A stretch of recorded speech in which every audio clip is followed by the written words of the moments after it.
çdo protestë kur bëhet kundër një qeveri autokrate siç është ajo e Vučićit, pavarësisht se mund të ketë edhe grupe radikale të cilat tentojnë dhe duan të shfrytëzojnë rastin dhe situatën, unë e shoh pozitive.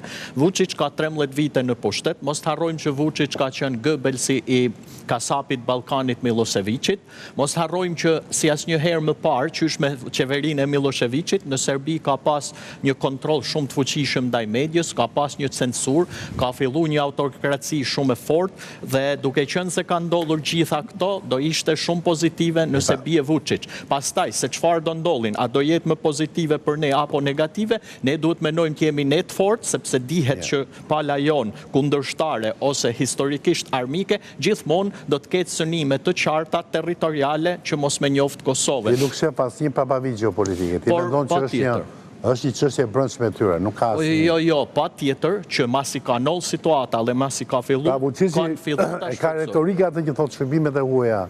Më shumë e ka provokuar, e hedhin benzinë zjarri. Jo, aty mund të ketë se në çdo protestë ato përfshin. Atë nëse mund të ketë, cilat janë ato, cilat mundet të janë. Unë besoj që e gjithë bota... Shërbimet shqiptare nuk janë, jo, në mënyrë absolute. Ja si qesë Goxhe, a be Goxhe, ha?